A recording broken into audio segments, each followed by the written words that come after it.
Allahumma salli ala Muhammadin wa ala ali Muhammadin wa barik wa sallim wa salli alayhi. We are extremely grateful to both esteemed scholars presenting their valuable work and material on this quite hard and difficult and the sensitive topics, as you may have heard from both of them. They tried their best to cover all major sides very briefly because the given time was 20 minutes only. And in terms of their ordination, compiling and preparing the arguments, the work is reassuring and also fine. Topic is very difficult, and there are dalail and the arguments from the both sides. And as Dr.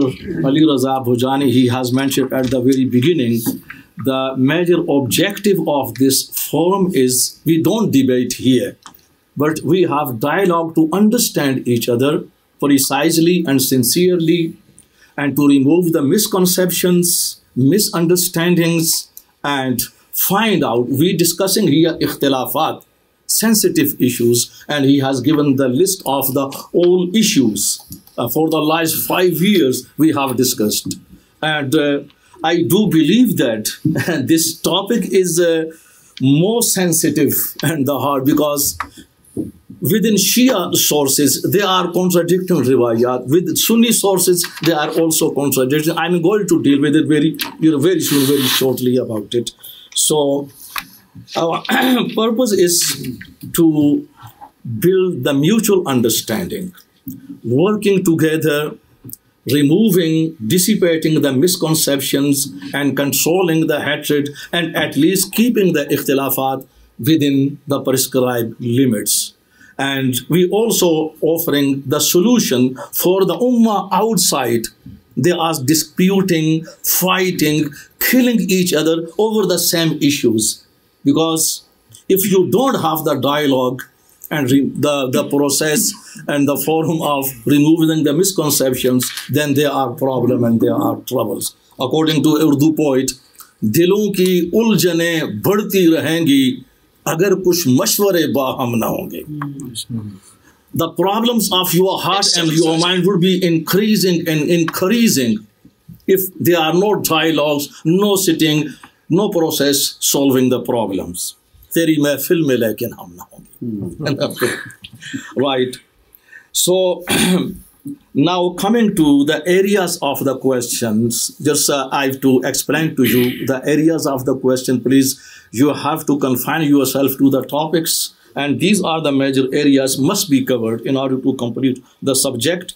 The management and administration of Fadak during the time of the Holy Prophet, nature of the link of Sayyidatul Zahra with the land of the Fadak during prophetic period, then the nature of the decision of the first caliph, Hazrat Abu Bakr Siddiq radiyallahu anhu, then the stance of the first caliph in the context of this hadith, Nahnu ma'asharul anbiya, la narisu wa la nurith. This is very important.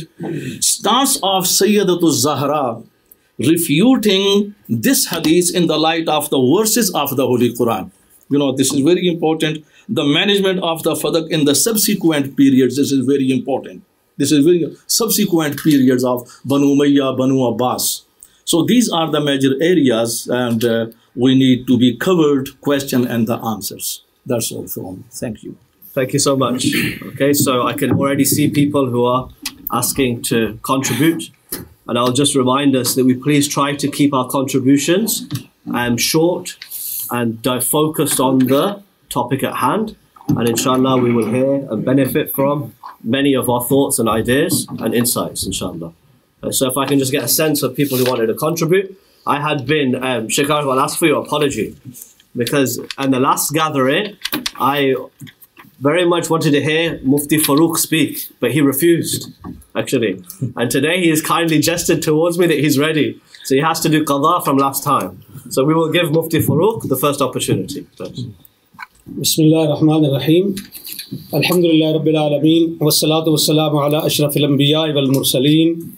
Sayyidina wa Maulana Muhammad wa ala alihi at-tayyibin at-tahirin al-mutahharin. والصحابة المنتجبين ومن تبعهم بإحسان إلى يوم الدين. शेख आरिफ करेंगे Sheikh Arif, would you like to come? Will it be easier? Mufti Saab's going to speak in Urdu, but we will translate, inshallah. فدق کا جو قضیہ ہے یہ تاریخ کا نہیں ہے، یہ پیغمبر کی جائیداد اور نبی اکرم کی بیٹی اور پہلے خلیفہ کے درمیان ایک قضیہ ہے، اور ہمارے لیے رہنما کتاب جو ہے وہ کتاب اللہ ہے، نہ نہج البلاغہ ہے، نہ بخاری ہے، اور نہ اصول کافی ہے۔ بنیاد جو ہے وہ قرآن ہے، تو ہم نے یہ دیکھنا ہے کہ اس مسئلے پر قرآن ہماری رہنمائی کیا کرتا ہے۔ یہاں شیعہ اور سنی کے درمیان یہ معاملہ چلتا ہے کہ سنی یہ کہتے ہیں کہ رسول اللہ کی تو یہ پراپرٹی تھی ہی نہیں، یہ تو مال فے تھا، تو جب رسول اللہ کی ملکیت ثابت نہیں تو وراثت کہاں سے آ گئی؟ اور بقول شیعہ کہ اگر انہوں نے ہبہ کیا ہے اپنی بیٹی کو تو اس مال کے مالک نہیں تھے تو ہبہ کیسے کر لیا ہے؟ تو قرآن جو شیخ رجانی نے اور شیخ عبدالحمید قصوری نے جو آیت پیش کی ہے سورہ الحشر کی، اسی کے اندر رسول اللہ کی ملکیت ثابت ہے۔ ما افاء اللہ علی رسولی منہم فما اوجفتم علیہ من خیل ولا رکاب ولکن اللہ یسلط رسلہ علی من یشاء۔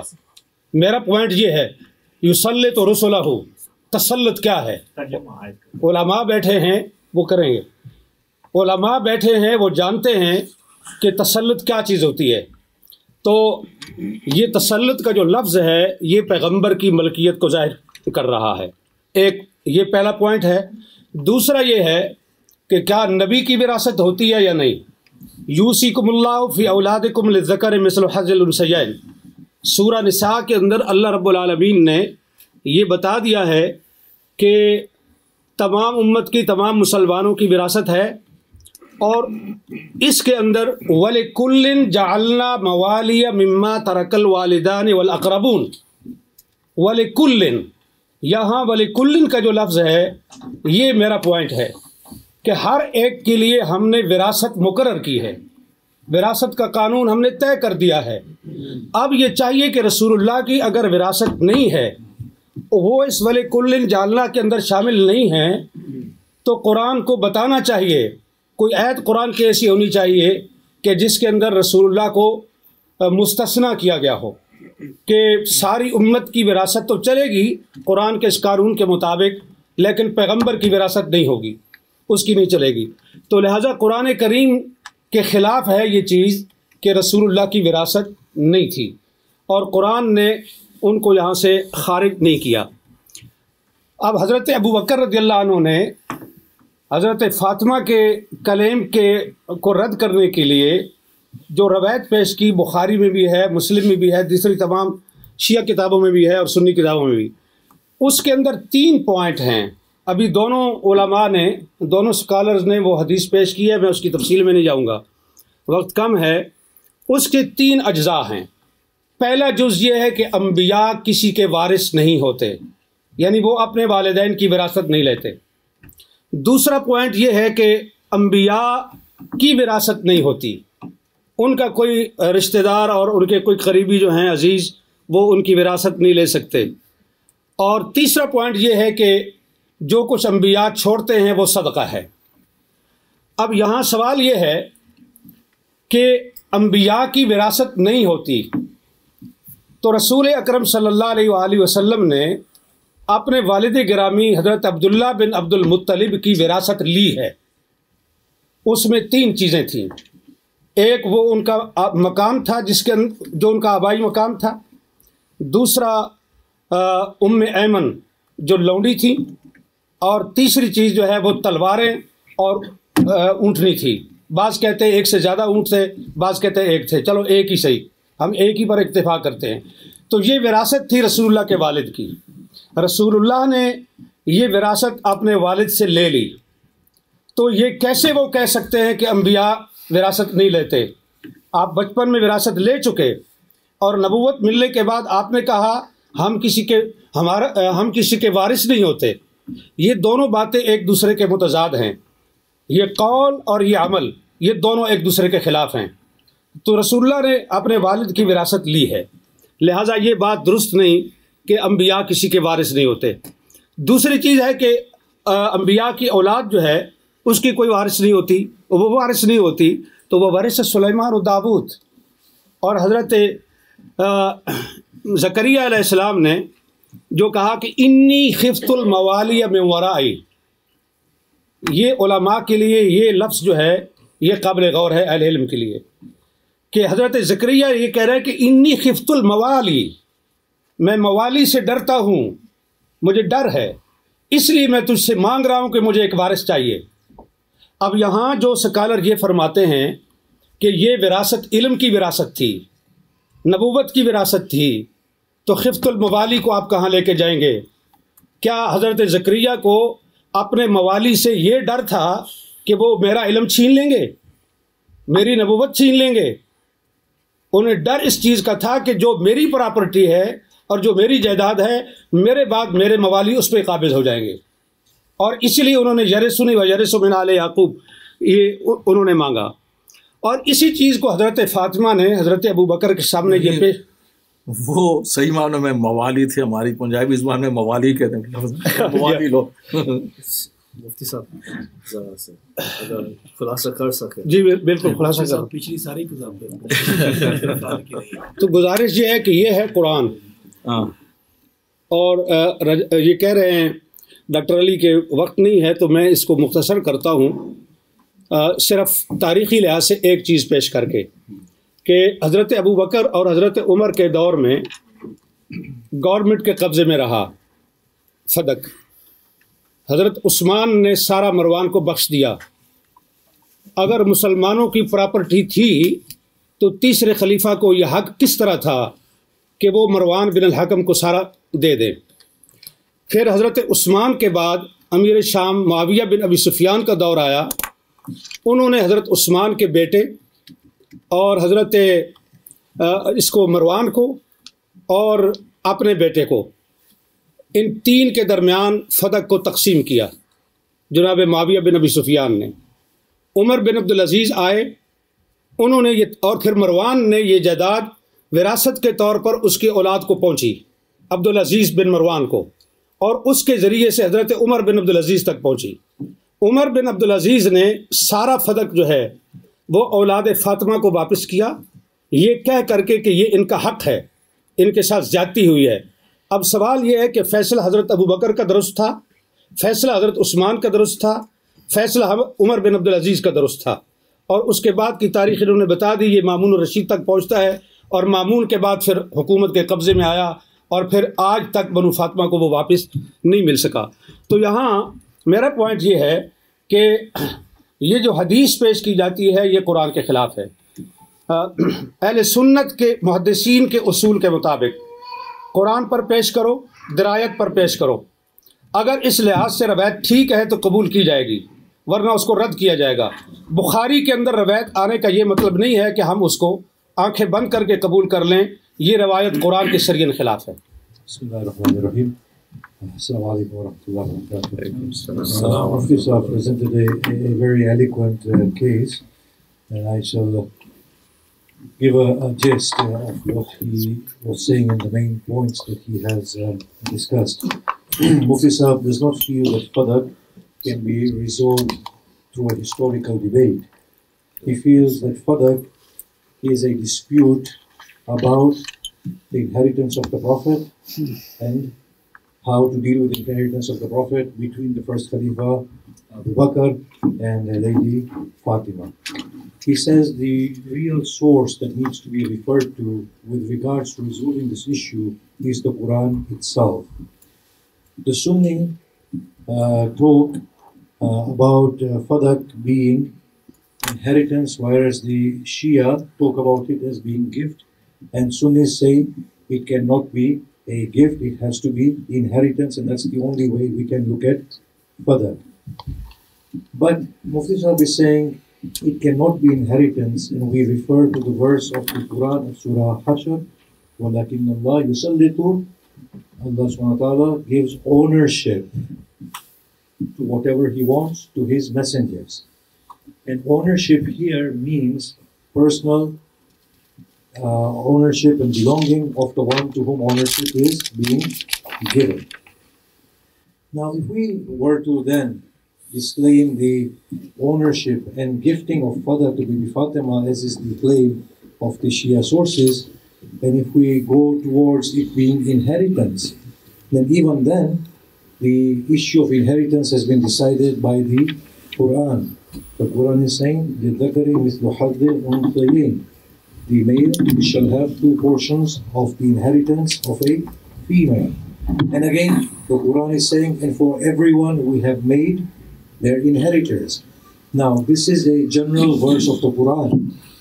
And according to the ethos of interpretation, if there was any exception being made to this, even if it was the Blessed Prophet himself, then the Quran would make an exception and say, everyone has inheritors except for the Blessed Prophet, but the Quran does not make this exception in the case of the Prophet, and hence the verse is a universal one, and even if it is considered as inheritance, the Prophet has then left his inheritance to his daughter.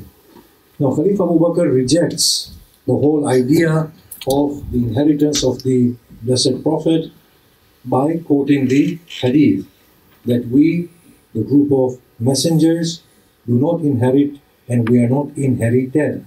So this thing has 3 points according to Mufti Sahib. This hadith brings out 3 points. That the prophets do not inherit. Point 1. Point 2, the prophets are not inherited. The point 3, whatever the prophets leave, they leave as gift and sadaqah for the ummah. According to the hadith, these are the 3 points that are coming out, and this is what the argument of Khalifa Abu Bakr is. Now, Mufti Sahib wants to now respond to these threefold claims. The first one is that the Prophet himself inherited from his father, Hazrat Abdullah. He inherited Hazrat Abdullah's house, his maid, and his swords, and possibly his camel. Mufti Sahib makes a point here that how can he himself in his childhood inherit his father, then after becoming a prophet say that we do not inherit. Because the prophets do not inherit at the level of prophethood, they inherit at any point in their life, and therefore the counter-argument that he wasn't a prophet at that time when he inherited fails to stand because he already inherited it, and that inheritance was still in his hands. So he should have given away the house, which obviously he failed to do so. So that's the first point that undermines the authority of that hadith. The second is the verses of the Quran. The first one that is quoted by Mufti Sahib is the one that Sheikh Umair also quoted. وَوَرِثَ Sulaiman, Dawood, and Solomon inherits David, the two prophets. And he's saying here we cannot make this particular assumption that this is only the inheritance of knowledge, because then in that case I will just add this to Mufti Sahib's argument. Nabi Nuh's son should have inherited Nabi Nuh's knowledge, but Nabi Nuh's son died as a disbeliever. So inheritance here is of the property, or if it is only knowledge, then the Quran is general about it and is not confining its meanings, so there is no specification. The other verse, interestingly, that Mufti Sahib quotes is the one that Hazrat Zakaria prays in it, Surah Maryam, when Hazrat Zakaria says, وَإِنِّي خِفْتُ الْمَوَالِيَ مِنْ وَرَائِي, that I am fearful of the inheritors after me. And hence, O Lord, فَهَبْنِي وَلِيًّا, give me a wali, يَرِثُنِي وَيَرِثُ مِنْ عَلِي يَعْقُوبَ, who will inherit me and inherit the progeny of Ya'qub. Now, Mufti Sahib's understanding of this verse is that Zakaria Salamullah alayhi is saying that I fear that whatever I shall leave behind, that I have and the Ali Ya'qub have, will be inherited by people who are other than deserving of it. And therefore grant me somebody who is worthy and who can inherit it all. And this possibly is not in the meaning of inheritance of knowledge. The third point of it being sadaqah, Mufti Sahib then argues against very forcefully. And he says, well, if it is sadaqah, then Khalifa Abu Bakr and Khalifa Umar dealt with it as sadaqah. Now, when it comes to Khalifa, the third Khalifa, he doesn't see it as sadaqah. He gives it to his family. So if it was indeed sadaqah, and if this hadith was indeed an accurate hadith, then the third Khalifa has gone against the hadith. What Mufti Sahib is trying to imply here is that that hadith is undermined and is not accurate at all. Otherwise, the third Khalifa should have known that hadith and should have acted in accordance with that hadith. Anyway, he says, and then in the time of Muawiyah, Muawiyah gives it three ways. He gives it to the son of the third Khalifa, a portion to his own son, and portion to the nephew of the third Khalifa. He says then, Marwan, he considers his own share of Fadaq as his own property. And hence, Marwan transfers it as inheritance to his son. And his son then transfers it as inheritance to Umar ibn Abdul Aziz. So here it's seen as inheritance. And then Umar ibn Abdul Aziz gives it back to the children of Bibi Fatima. So the third point is one that Mufti Sahib argues against very forcefully. That Khalifa Abu Bakr and Umar considered it as sadaqah as per the hadith. Khalifa Osman considers it as his property and gives it to his relative. Khalifa or Muawiyah considers himself as the authority over it and makes a three-way gift. Marwan sees it as his own property and he is inherited. Khalifa Umar ibn Abdul Aziz sees it as the belonging of Bibi Fatima. So after Khalifa Abu Bakr and Umar, all of them are rejecting the veracity of that hadith. And that is the end of the argument that Mufti Sahib has presented. Thank you. Yeah.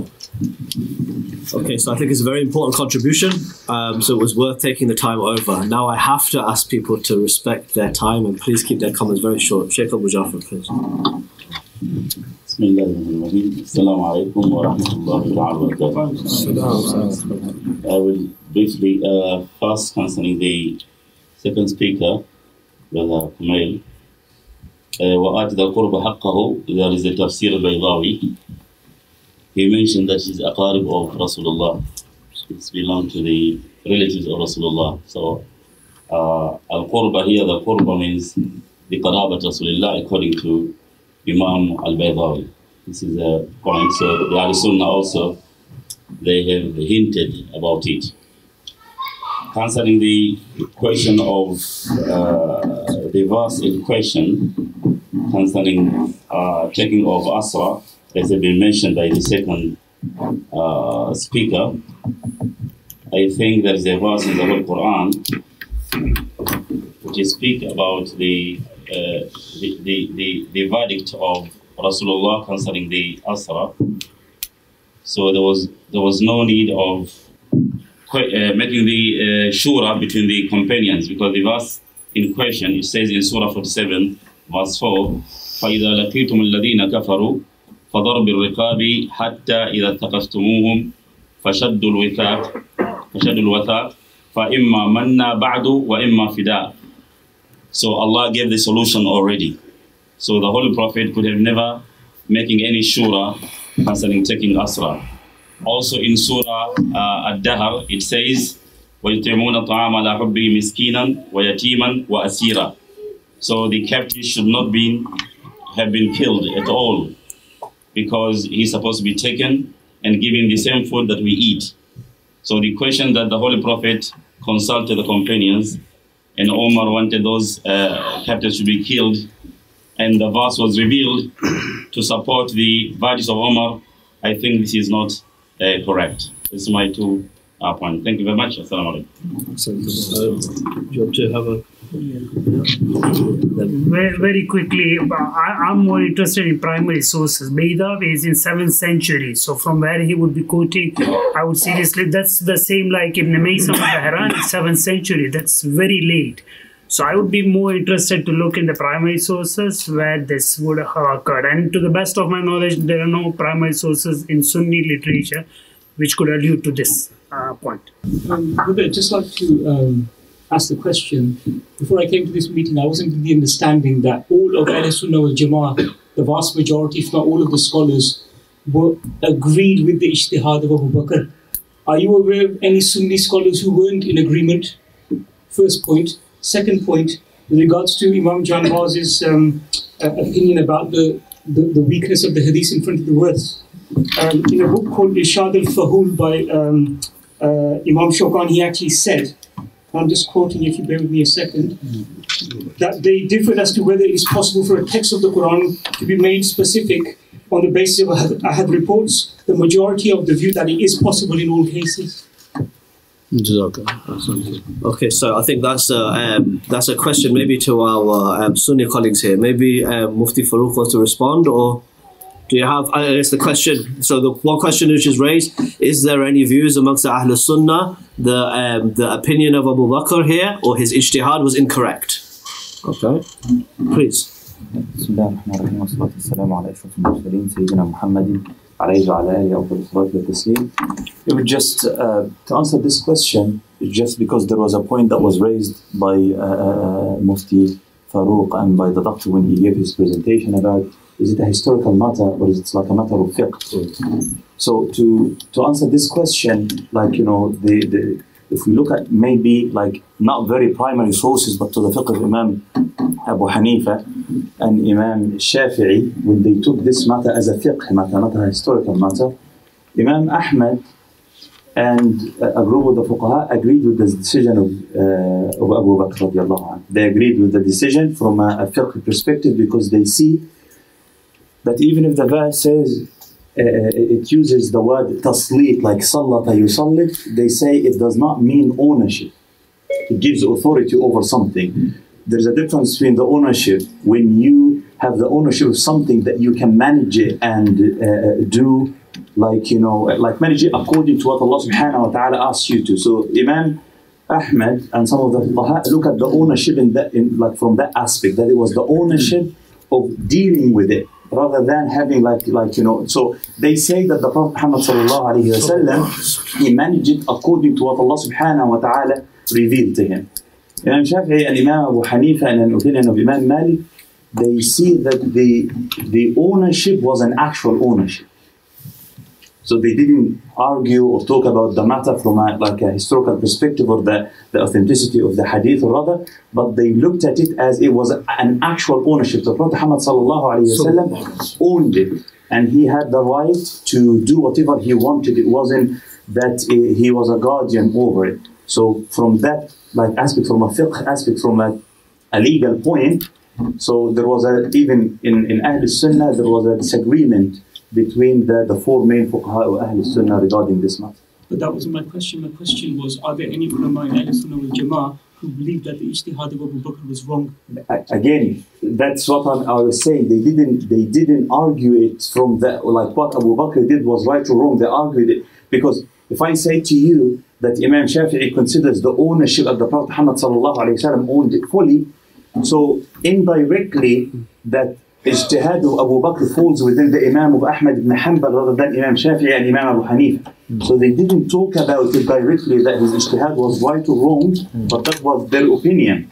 So what I'm trying to say, Sayyidina Abu Bakr, he based his opinion based on a fiqh, that it wasn't an ownership of I can give it to the people after me, like it was an ownership of managing, as it was presented. And so that's why he made this argument. So the argument, from my own opinion, it was a fiqh argument rather than just a historical argument. It's a fiqh argument because the history on both sides agrees that this is what happened. Even because you cannot disregard the hadith in al-Bukhari that says that Lady Fatima radiallahu anha, she was angry, and at the same time take the hadith that you say that she was happy. If you are going to accept al-Bukhari as an authority, then you are going to accept both.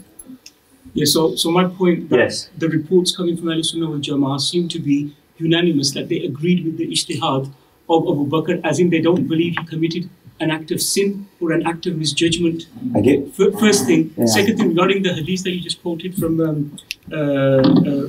Bukhari. So what was the hadith? Can you just repeat the hadith that you so there are different narrations. So in Bukhari there are two, more than two narrations. So there is one where it says that Lady Fatima was happy and then she just left. And there is another that she's not, no, she was not happy. She even like stayed unhappy till she died. Yeah. So what the scholars say is that in answer, if you don't mind, just finish this point. Very briefly. Yeah. In reference to this hadith, they say the fact that she was upset. On behalf of hadith, not there. The fact that she was upset and the fact that she was angry doesn't mean she fell into a category that made her commit any anger that was sinful. So, for example, it doesn't prove the fact that if Abu Bakr walked past her and he said salam to her, she wouldn't have replied. But she was upset, which is obviously her opinion. Yes. But that doesn't mean that she was upset to the level where you cut off relationships with Muslims, because that's obviously haram anyway. Okay, so I think if I could just interject here and then let you come back. Yeah. So as far as I've understood, I think your concern is to say that, look, we're seeing in the literature, particularly in the hadith literature, as all three of these major contributions have shown us, that there's this tension, effectively, between Sahaba, and the most prominent of Sahaba. And as Sheikh said, the Ahlul Bayt's position in front of the Sahaba is, it stands above, the entirety of the Ummah and the Sahaba. But I think the brother's question is, okay, we have this clear evidence of disagreement. Okay, it doesn't suggest, in the view of the Ahlul Sunnah, okay, that this confers a sin, okay, upon either or of those parties. Now, it does seem to me that that is the position of the Ahlul Sunnah, okay? I don't know if that's the point that you're driving home here. I mean, I just want to make the point that from within Sunnism, it seems to be, from what I know, the only opinion that seems to be emanating. And obviously the principle behind it is that they don't regard Abu Bakr as being unjust because of that. Sure. Okay, so I don't think we've got to the question of the justice of this or not. Yeah, the question so far has been about the disagreement. Okay, and actually also the relationship, which was your other question, so maybe I'll broaden it back out, is the relationship between the Quran and Hadith. Okay, so maybe here I'll let Dr. Khalid come in. Bismillah ar-Rahman ar-Rahim. Let's try to understand this problem in its proper perspective. To Ahlul Sunnah wal Jama'ah, this dispute between the first Caliph and Sayyidah Fatimatul Zahra, this is the problem which is the internal problem, home problem. To Ahlul Sunnah wal Jama'ah, I'm talking the perspective of. And between the two elders of Ahlul Sunnah wal Jama'ah, this is the approach, right? So in this way, many ulama, they are on the side of the first caliph from Ahlul Sunnah, and also some Ahlul Ilm with the side of Sayyidatul Zahra. So there is no problem when you are on that side or this side, according to Ahlul Sunnah, because we can find, the time is very short, but I'm going very briefly. The problems here, the sources from Ahlul Sunnah. For example, there are the sources, the very greats like Muhibbuddin al-Tabari, Ibn al-Kathir, Ibn al-Jawzi, al-Maqdisi, al-Mutaqi, al-Hindi, Imam Shabi, Imam al-Baqi, and many others, right? They asserted that the Sayyidah Fatima, and she was satisfied, she was angry at the very beginning. Later on, she was visited by the two elder, Hazrat Abu Bakr and Hazrat Umar, both of them. And the first caliph, he had assured her that, and he was obliged to provide her all rights she used to receive at the time of her father. And then she was satisfied. When she died, and the prominent Sahaba, including Hazrat Abu Bakr, Hazrat Umar, they participated in his funeral. Funeral was led by Sayyidina Ali. According to another narration provided by Ahlul Sunnah, the funeral was led by Hazrat Abu Bakr Siddiq by the insistence of Imam Ali. This is one side, for example. That's why I said there is a problem. The other side... Which was the earliest source? The earliest source for this? From the earliest source, this Imam al-Bayhaqi, Imam al-Shabi, right, and al-Mutaqi al-Hindi from Kanzul Amal, from the early sources, right. The other sources from the, briefly, from the same school of Ahlul Sunnah, Sayyidatul Zahra, she was not satisfied. Like Imam Bukhari, and he quoted this hadith, and she was dissatisfied. And when she approached, this is very important, the court of Hazrat Abu Bakr radiallahu anhu, and he defended he defended his position by quoting hadith, "Nahnu ma'asharul anbiya la narithu wa la nurith." That was not ijtihad. Dr. Dilawar Khan is asking about ijtihad. Hazrat Abu Bakr Siddiq, he never made ijtihad according to this riwayah. The problem is that the question is not directing towards the position of Hazrat Abu Bakr Siddiq. The question is, this hadith is attributed to Hazrat Abu Bakr Siddiq according to, is this attribution is right or wrong? This is another problem. So there is no the matter of ijtihad. So he clearly quoted hadith. Sayyid Fatima Zahra, according to these sources, they are very important sources. Muhaddith al-Johari, according to Imam Bukhari, Imam Muslim, Abul Faraj Asfahani, Muhammad ibn Asir al-Shafi, many others. There is no time to, going through the list. The problem is that according to these sources, Fatima Zahra, she refuted the stance of the first caliph by quoting the verses from the Quran just quoted by Mufti Farooq Sahab, and no need for, according to these sources. And then apart from Al-Bukhari, the remaining resources they don't mention, and she was angry permanently till her death, except Al-Bukhari. The rest of they never mentioned. Just she was angry and she refuted. Just that was. And then there are the sources they proving that, the Sunni sources, when this ayat was revealed, this is Madani and Makki, containing the both qualities.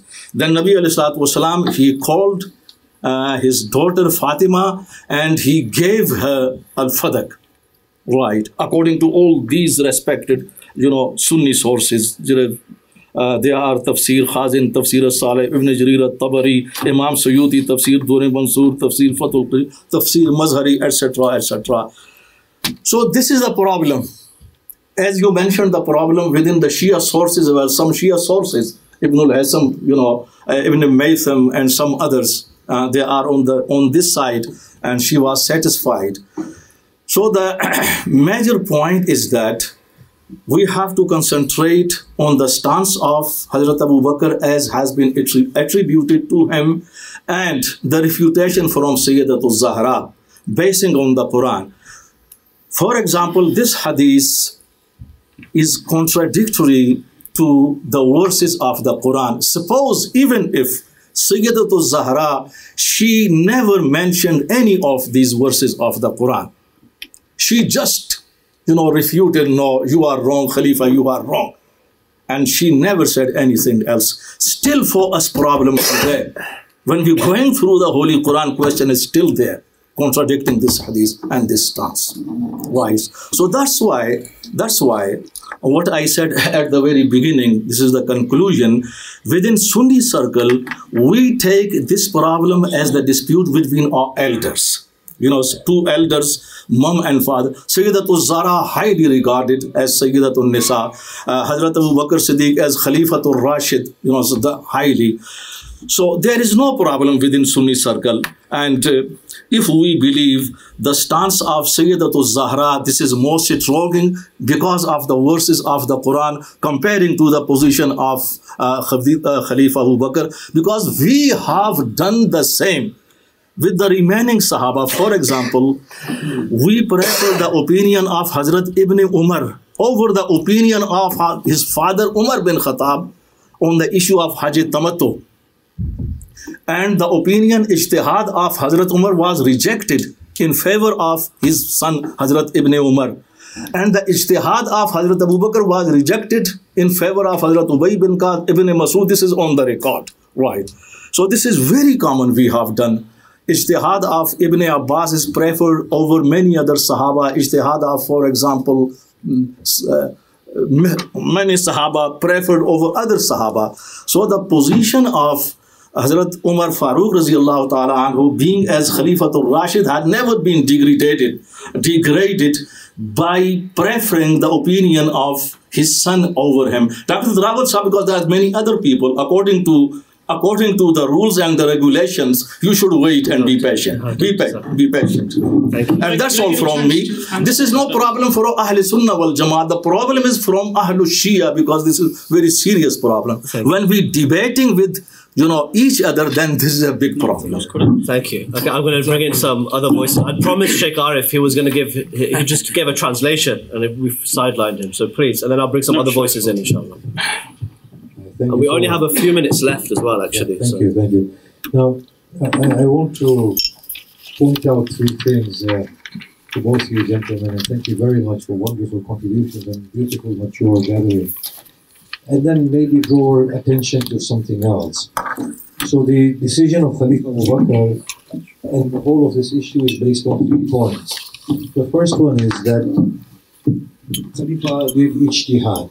فوق كل ذي علم عليم. So we can have differences of opinion, and it was thought that Khalifa Abu Bakr's opinion was the best one.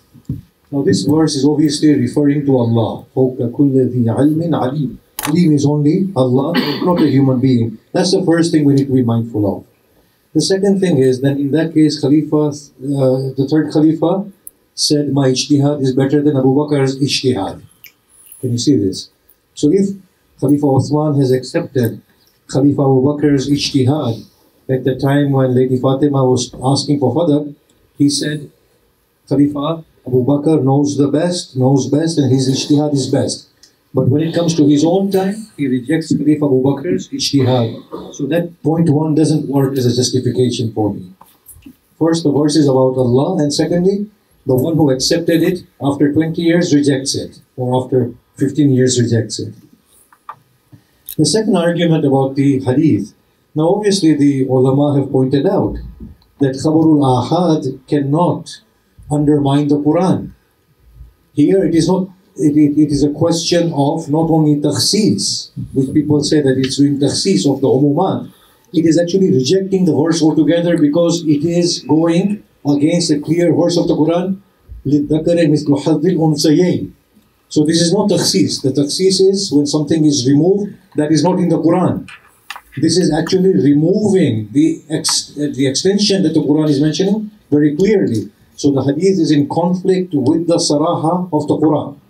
So according to the law of diraya, of hadith, we need to reject this hadith flatly. That's the first thing. The second thing is this, that if this hadith was there, then why didn't Bibi Fatima know about this hadith?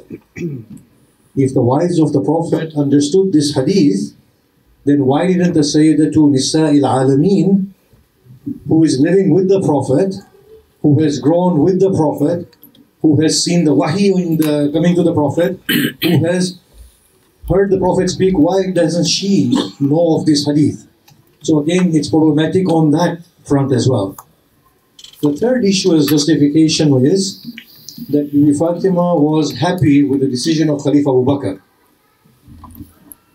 Here what we are saying is that this is something again that requires attention, because Bukhari is saying she died being very unhappy. That's a very clear hadith in Bukhari. I think we need to understand that there was political turbulence at the time with the whole issue of Saqifa and Khilafah.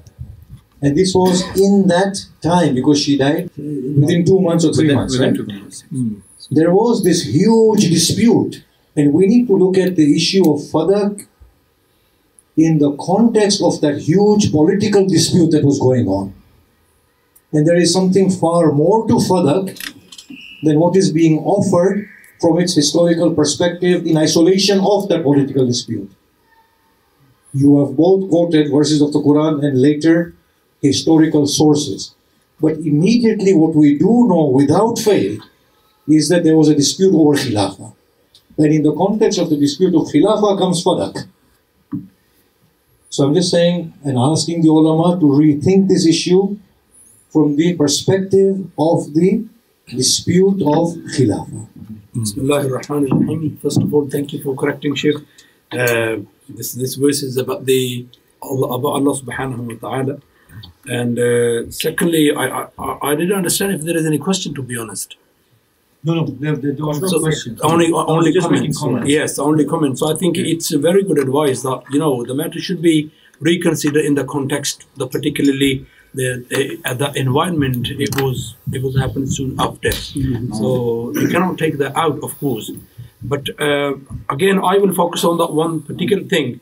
If in the same book, two things, one refer to the dispute and other refers to the solved matter, I will follow the solved matter, because that's as my friend also, my brother has also said, nothing to do anything today in our life. So the matter has settled and has finished. So we pray that may Allah subhanahu wa ta'ala be pleased with all of them. Inshallah. I just want to make two observations on what Mufti Sahib had alluded in his talk. I don't see, as far as Shia sources are concerned, I think they're highly consistent in this particular case. Whether right or wrong, whatever judgment we want to make about the dispute, as I mentioned, there are no earlier sources in Sunni works as far as the father being Heba. So, but one thing which Shia sources are highly consistent is there's no dispute that Fatima claimed her ownership and she disputed the position of the first caliph. That remains completely consistent.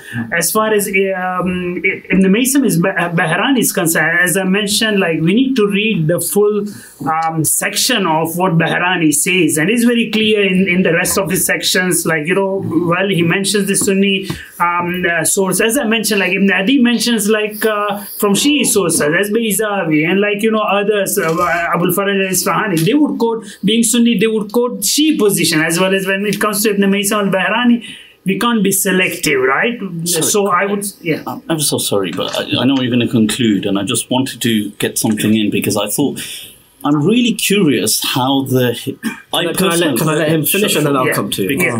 So when it comes to mic as well, should we? Yeah, when it comes to Kulaini's narrations, Anna Nisa la Yarithna, that is particularly for wives, right? Nisa in the sense of wives, not Nisa in the terms of daughter. Others, Kulaini, the entire Kaf is 8 volumes, 2 Usul, 5 Furu. When you look at the Furu, he mentions in the Furu sections An al-Benat Yarithna. Right, so and Nisa, when it comes to these narrations, it becomes to the wives, not to the daughters. So I would like to conclude on the same note which Mufti Sahib, which Maulana Sahib has concluded, that this dispute has already been resolved. I mean, from a theological point of view, there are no implications. Whether I believe Father belong to Fatima or I don't believe is irrelevant in today's world, right? So there are no theological implications.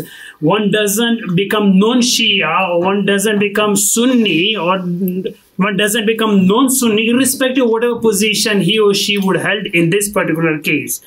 There are no legal aspects to this as well, because now after Ma'mun, as Mufti Sahib has alluded, after Ma'mun, Abbasid Caliph, there is no issue left when a person can dispute. So I would exactly conclude on the same thing which Maulana Sahib has, that may Allah be pleased with all of them. Their intentions were find whatever they had at that time, and perhaps they did tawbah for whatever happened, and we should be learning lessons from history as opposed to having any a space for having disagreement in today's world. See, shukran. But the reason, I'm just trying to observe this objectively. Obviously, trying to see there's things being presented, the flies in the ointment. Now, personally, I feel that some of these arguments are compelling, and I do fall in line with thinking that Sayyidina Fatima radiallahu anha was more deserving. And I do agree with that position that the people have said. That said, although the interpretation of the ayat of the Quran, things like this, I think are retrospectively engineered, because that kind of language wasn't used amongst the Sahaba, Umum al-Quran, Khusus al-Quran, stuff like this. But the more importantly, I was really curious that how the mawqif of Ali radiallahu anhu wasn't really brought in this discussion, because he never makes a claim. He never stakes a claim. In the hadith in Bukhari show that he is given Banu Nadir, that kind of sadaqah to take care of. He never claims fadak. He does dispute with Abbas over it. Then in the time of Uthman, aqta'aha Uthman li Marwan, as the riwayah of Bukhari says. If that was inheritance, I'm just saying there's a little question mark. How does it end up with Umar ibn Abdul Aziz? It should have gone down Abdul Malik and to Walid or Sulaiman, not to the other son. If it was wilaya, he hands it back to, but why Ali radiallahu anh during his entire time never puts a stake, never makes a claim? I think there's a lot of potholes that haven't at all been addressed. And I think they really need, if you want to take a look at the topic, I don't know if they can ever be resolved, but I think they are some serious questions because he doesn't ever make a claim. They say أعرض عنها Abbas during the time of Uthman in the riwayah in, I think, Abu Dawud. So I just felt that these were issues. I was quite surprised that nobody really tackled any of these. And they're huge, really, that, nobody, that Ali himself never claims it. But it's a very valuable contribution, you know, and Sheikh Umar did mention in passing, actually, the claim of Imam Ali, salamullahi alayhi, but it was in passing. Okay. I think actually this is testament, to be honest with you, to the complexity of these questions, And we haven't resolved this question. Okay, as you said, maybe, will we ever resolve this question? I think we can, alhamdulillah, say that we have had a discussion, across perspectives. And on such a sensitive issue, this is, frankly speaking, rare. And as we can see from the unanswered questions, much, much needed. So if we can accept, that we may not have a comprehensive even assessment of the Shia position or the Sunni position, okay, alhamdulillah. Yeah, we've seen differences of views amongst the Ahl Sunnah. Okay, we're seeing different nuances within Shia positions, So, I don't think we are claiming to have solved this issue, or either of our scholars did.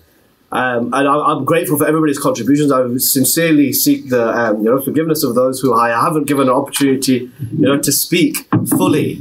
And I think that emphasizes the need for such gatherings. But it's my job to just close, because we've gone beyond the time actually that was allotted for this discussion. And I think both of from the discussion is clear. This is the conclusion and achievement. Let me explain to my brothers and the sister who joined us today. We are not talking here, discussing the topic for the sake of discussion and just dialogue. And finally, the final session which is coming, and Dr. Bojani is going to deal with it, that's the conclusion and achievement, what we have achieved. And sometimes before that, these are the points agreed upon, disagreed upon. They are the points we can work together, and this is the conclusion. And now today, you would see the conclusion and the achievement, what we have achieved as a result of discussion on this sensitive topic. Yes, sir. Thank you. So, even a humble conclusion, very humble conclusions of what we've achieved. There's both of our speakers said very clearly, okay, that it doesn't, in their view, okay, this issue has no theological implications, doesn't have any issues related to the aqa'id, no legal implications, and no relevance to ahkam today. We did see from the discussions, there are theological issues within the debates and within the concerns over this historical question. And we know of its importance. We know of its importance to people's hearts, whether they're Sunni or whether they're Shia. So I think the first achievement is that we could have this conversation and hopefully start further conversations. Okay? Beyond that, it's my job to somehow summarize the key positions presented. And the dominant Sunni view is that this land of Fadak was claimed by Hazrat Fatima after the death of the Prophet. And there was a disagreement that ensued. And within this disagreement, Hazrat Abu Bakr defended his position, okay, through a hadith which he attributes to the Prophet. And Hazrat Fatima, according to the majority view of the Sunni, despite some ahadith in Sahih Muslim and Sahih Bukhari which mention her dissatisfaction or anger, the dominant Sunni position is that she was satisfied at the time of her passing. In contrast to that, the Shia position, okay, is very, very clear that first and foremost, this land of Fadak, yeah, as agreed by the Sunnis, was fey. So it was at the discretion of the Prophet and was given to Hazrat Fatima during the lifetime of the Prophet. This land was then, after the death of the Prophet, sought by Hazrat Fatima, and Hazrat Abu Bakr rejected that claim. Arguments made at two levels. One saying it had already been given as the discretion of the Prophet, and secondly, through the arguments by way of inheritance, which we've discussed at length. Of course, for the Shia view, Hazrat Fatima remained dissatisfied until the end of her life. Having said that, these differences do not cause such sharp theological differences to the extent of excluding somebody from Islam or including from somebody in Islam.